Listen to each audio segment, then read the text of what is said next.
Olá, jovens! Vamos lá, nosso segundo episódio do Carnoteca. Hoje vai falar sobre os super-heróis no contexto social. Tá? Muitos deles foram utilizados para ilustrar certos tipos de movimentos sociais ao longo do tempo. Outros foram alvos de críticas também. Outros foram usados como símbolos de justiça. Então a gente vai trabalhar hoje com como os super-heróis foram se entrelaçando com os acontecimentos da época que eles foram sendo criados. Alguns foram criados, inclusive, na esteira de certos acontecimentos, por exemplo, vou começar a falar desse aqui, do Hulk, né?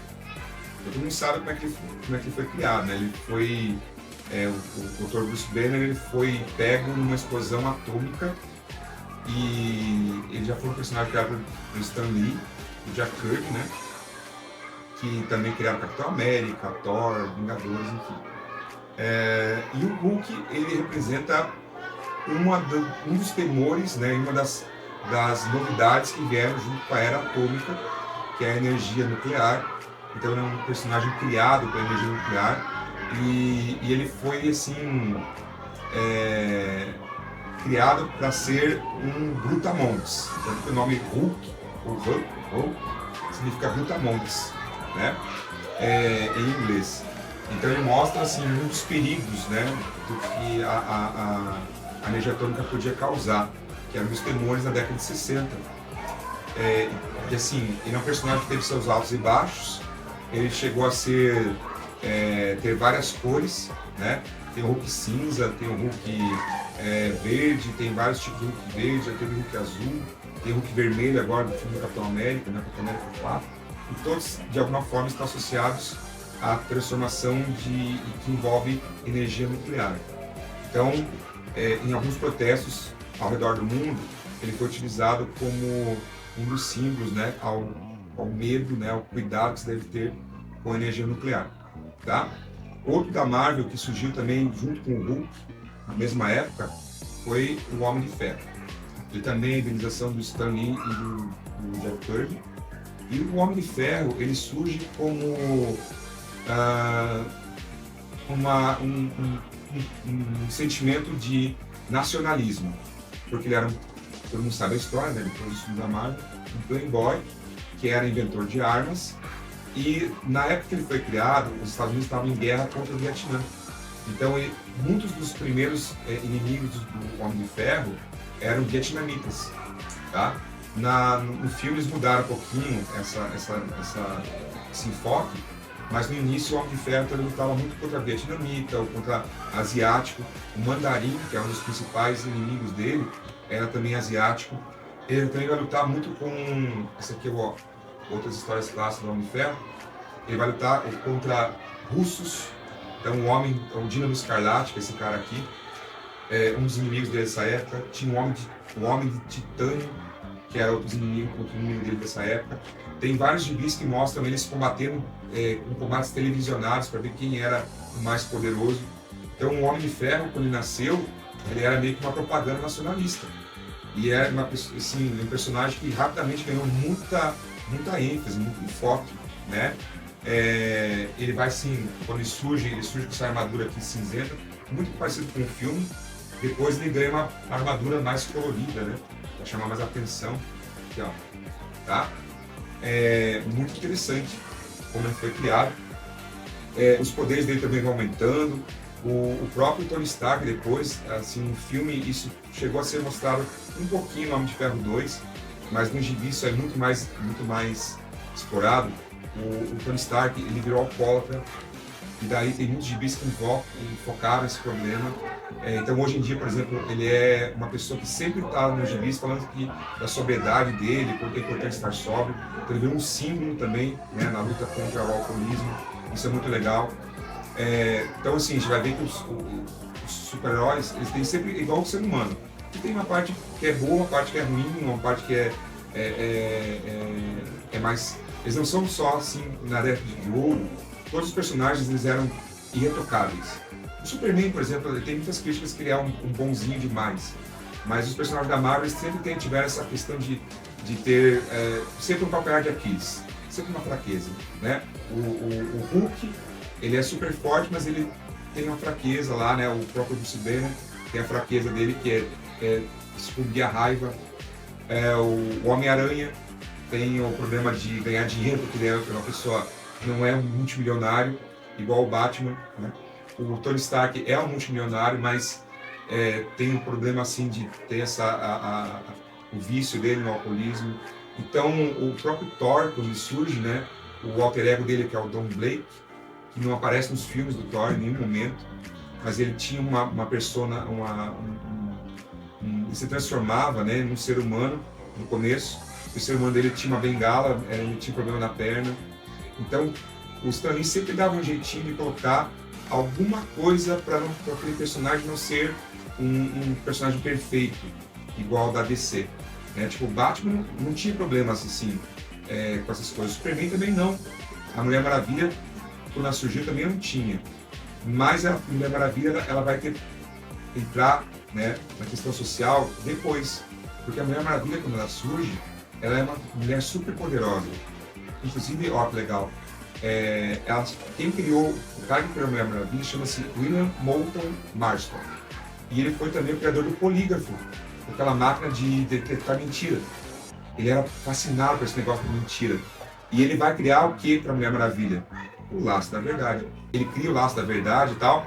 E a Mulher Maravilha, ela quando surgiu, apesar de ser uma mulher super poderosa, ela vai entrar para um grupo chamado Sociedade da Justiça, que era meio que a Liga da Justiça da década de 40. Ela é convocada para ser secretária deles. Então ela era tipo ela podia bater em todo mundo lá, mas ela era a secretária deles.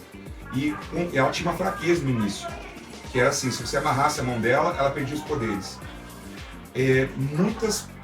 Houve muitas passeatas, muita reclamação a respeito de como eles estavam mostrando a figura feminina, e ela, com o tempo, ela foi ganhando o empoderamento que ela tem hoje.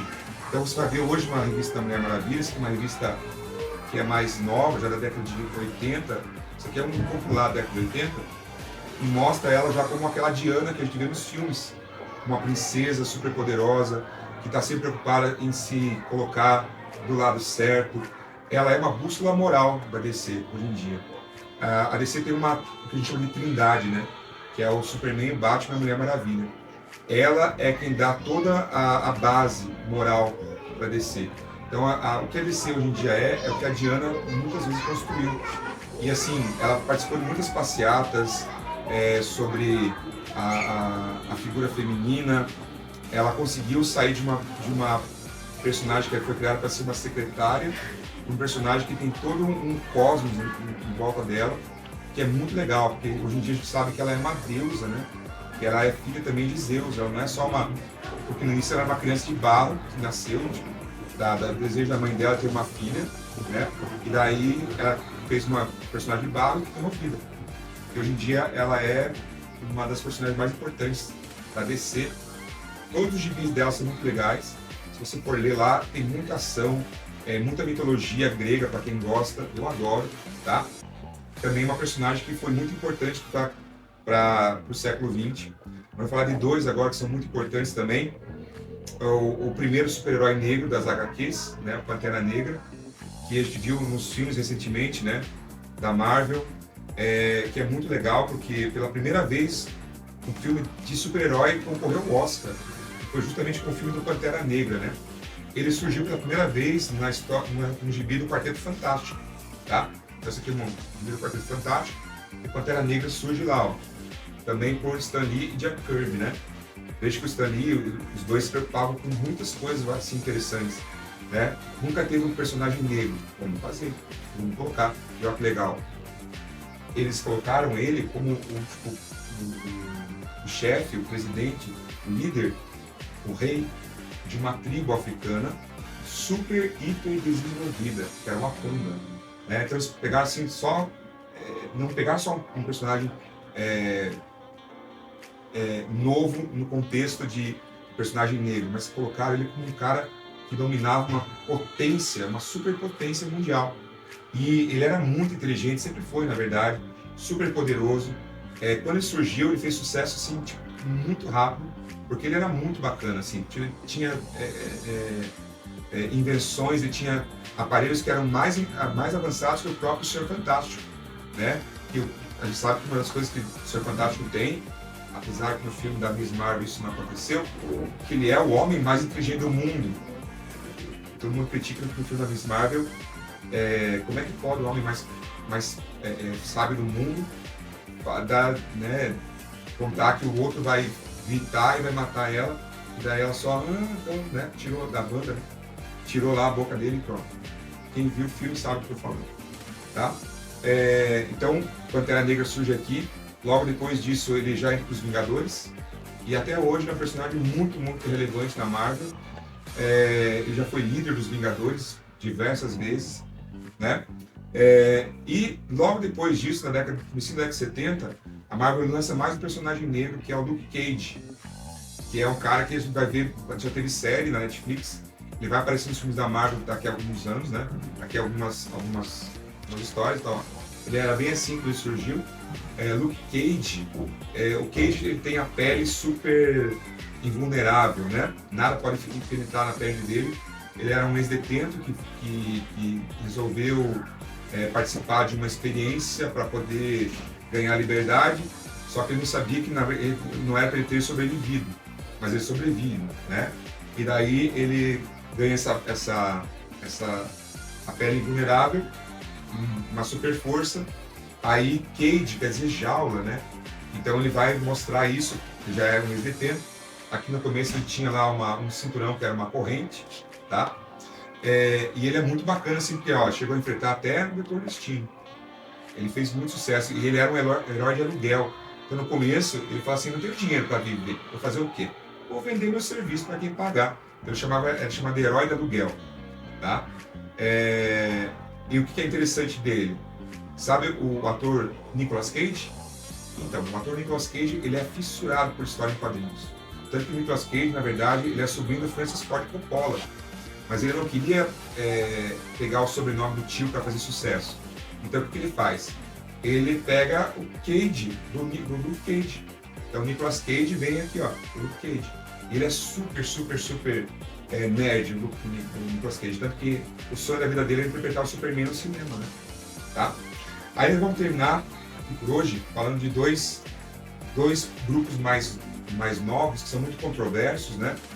Que é os Thunderbolts da Marvel, que quando surgiram eram assim, tá? E o Esquadrão Suicida da DC. O Esquadrão Suicida é o seguinte, são vilões que estão presos e foram contratados ou são obrigados a fazer missões para o governo em troca de redução da pena ou de não serem mortos, né, pelo governo. Então isso aqui já é muita controvérsia. Esse que também, os Thunderbolts, quando surgiram na Marvel, surgiram porque eram vilões, então todos esses aqui são vilões, né, que assumiram identidade de heróis. É um pouquinho diferente do Esquadrão Suicida. Aqui a gente sabe que eles são vilões. Aqui eram vilões que se passavam de heróis para enganar a população. Tanto que esse cara aqui, ó, vocês estão chegando bem aí, esse cara aqui é o Zemo. É o que está lá na Guerra Civil, aquele Zemo da Guerra Civil, é esse cara aqui, ó, tá? Então eles passavam por heróis para enganar a população. E aí, galera, isso aqui tem uma crítica muito importante sobre esse tipo de coisa, né? Eles eram os chamados lobos em pé de carneiro, né? Então levantou muitas questões quando eles surgiram sobre essas críticas sobre esse tipo de pessoas que parecem uma coisa, mas são outras, né? Já o Esquadrão Suicida não. O Esquadrão Suicida, eles são realmente vilões que fazem missões suicidas, né? Porque a gente não espera que eles voltem das missões. Mas os que voltam, eles ganham redução de pena e tudo mais, assim. E por último, só para mostrar, o Superman, né, galera? Jovens, a bússola moral, eu falei que a bússola moral da DC é a Diana, é a Mulher Maravilha. O Superman é a alma. Porque esse cara, tudo bem, ele é alienígena e muitas pessoas reclamam que ele não é humano, mas ele é o personagem mais humano de todos os HQs que a gente possa imaginar. Quando ele surgiu na década de 40, eu mostrei no outro vídeo, ele não tinha pudor em matar as pessoas. Ele jogava a pessoa para cima e não ia buscar. Mas a partir de 1940, 41, ele faz um juramento de não matar. E isso vai influenciar todos os super-heróis que vieram depois. Então, a alma, o coração, o que é ser um super-herói, é ele que encarna. Então, nesse filme que vai estrear agora dia 10, ou quem já, se está vendo isso aqui já depois, já deve ter estreado, eles vão tentar resgatar esse coração, tá? Desse cara aqui, ó. Ele sempre vai inspirar todo mundo. Todos os super-heróis que vieram depois são inspirados por ele, e eles falam isso toda hora. Então, assim, ele é o meu personagem preferido? Não. Eu tenho outros preferidos, mas não dá para negar que esse cara aqui, por mais que você não tenha ele, não leia todo mês ele, o Superman é o cerne do que é ser um super-herói. Sacrifício,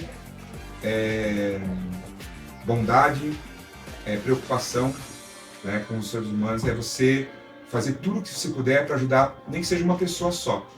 Então, ele enquadra, ou dentro dele, está toda essa questão de que é ser um herói, tá bom?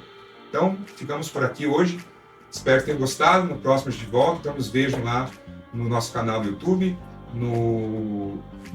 na Rádio Modelo, na TV Modelo, no Spotify, tá bom? Um abraço, até a próxima.